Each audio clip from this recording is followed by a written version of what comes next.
All right, so a couple questions here. Who else is out there that makes sense for the Redskins potentially? And then just with bringing in Collins and if they sign one or two other guys, who's vulnerable that's on the roster? Right? We all assume sort of like the Zach Browns and the Mason Fosters of the world, they're vulnerable. Is there a surprise? Is there a Josh Norman or Jordan Reed that might be vulnerable?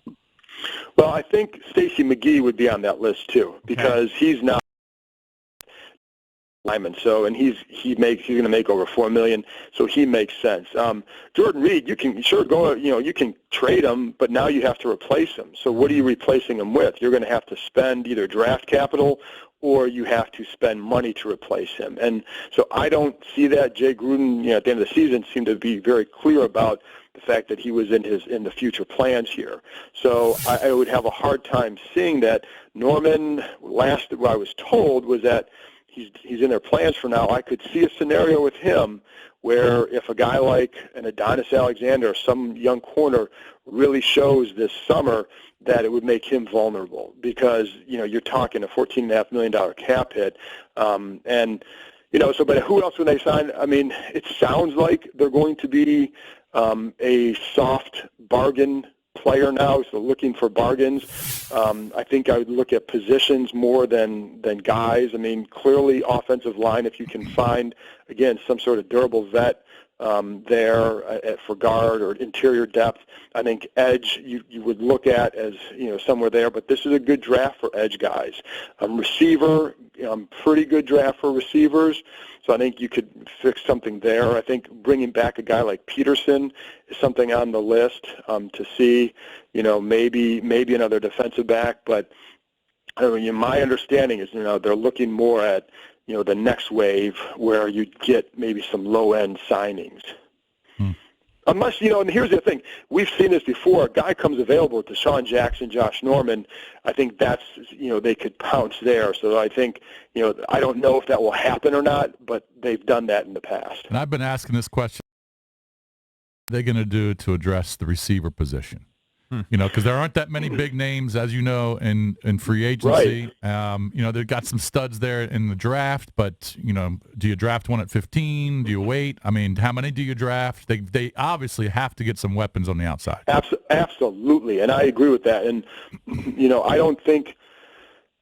I don't see free agency being that for them, not for some of the top-end guys. And, I mean, I'm a big Golden Tate fan. I've always thought he'd be the kind of guy that would do well here.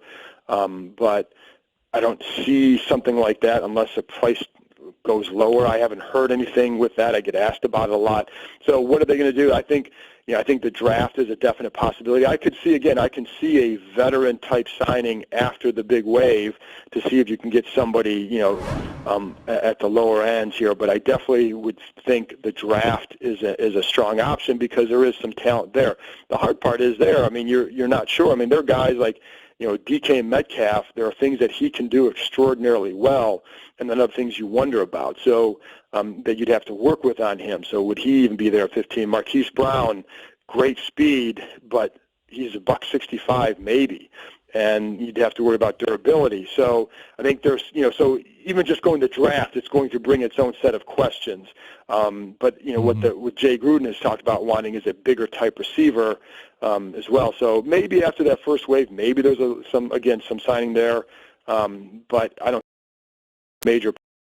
That guy's going to have to come through the draft, and then they're going to have to hope that guys like Thompson, Geis, Reed all stay healthy. And I think, we know, I think fans would probably have a few fingers and toes crossed on that one. John, you mentioned Adrian Peterson, and outside of Le'Veon Bell, who I thought got less than what I'm sure he was expecting, the running back market is incredibly soft. I mean, Latavius Murray gets 4 years, $14 million. Carlos Hyde gets a 1 year for $2.8. There's not a lot of money out there for running backs unless you're Le'Veon Bell. Right, and it's, and I don't know that I don't know that you would consider this a great draft for them either.